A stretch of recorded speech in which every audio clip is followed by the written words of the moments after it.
But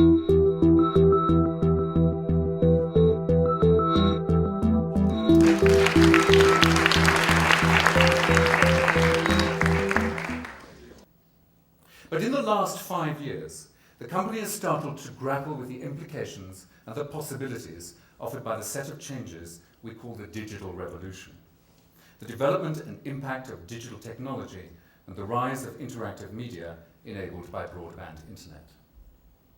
Like all capitalist markets, the market for screen-based entertainment is centered around the dynamics of scarcity and abundance. Scarcity and abundance of technology, scarcity and abundance of talented performers with the necessary qualities, scarcity and abundance of storage, scarcity and abundance of distribution, and scarcity and abundance of finance. In fact, it seems to me that the analog evolution of mass media was marked by scarcity and the digital revolution by abundance. By scarcity of technology, I mean, of course, that the means of production was not commonly available in analog times, but has increasingly become so in digital times. Film technology and analog television technology are cumbersome, expensive, and scarce, and therefore allowed the possibility of control of the means of production and the rise of a powerful, specialized expert class, the production community, which focused on the triangular tensions in production between time, quality, and money. Because their expertise, their status, and their income depended on a context, a domain, notions of quality became totemic within what we like to pretend is an industry. These notions both created and justified professionalism. Inside the production community, certain technologies, and therefore certain budget levels, became inextricably related to a peer-to-peer evaluation of quality and output, although projected onto the audience. In other words, certain kinds of expensive practices were justified as being required by the audience in products of quality, even when this was not evidence in practice. For example, when I was working at Endemol and we were developing what became Big Brother, we were obsessed with exploring technology which would allow people to see absolutely clearly inside the house. On the other hand, given that this was the last years of the 20th century, we were unable to find cameras which could operate remotely and produce signals of a high enough quality. So we decided to go with fixed position, low-grade technology. You can imagine our surprise when we discovered that the audience would accept all kinds of degraded visual signals. Indeed, they would accept signals not of the subjects themselves, but of the surrounding house, as long as they could hear absolutely perfectly. Simultaneously, and hastened by the shift from analog to digital, was the irresistible shift of all technology towards first miniaturization and secondly personalization. There are 3 still images of my late grandmother existing today. Born in 1900, she was first photographed as a baby. Blurred as the image is, the emergent technology borrows from the theatre in terms of convention and painted portraiture in terms of subject and performance. In 1927, she was photographed at her wedding. The photograph of her and my grandfather was taken in the marquee during the reception. Again, the picture is blurred, but it is relatively informal, unposed.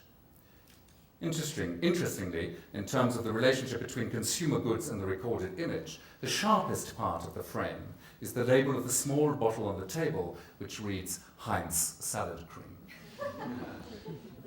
The third image of my grandmother was taken at my christening in the highlands of what was then Nyasaland, now Zimbabwe. But this image of my grandmother, in which she is not even looking at the camera, so used is she to it, is contemporaneous with other moving footage of the same event, filmed by my father on an 8mm camera without sound. In this footage, my grandmother and my mother treat the camera with some suspicion. They adopt fixed, still poses under my father's off-screen direction. But my relationship with the camera has been very different.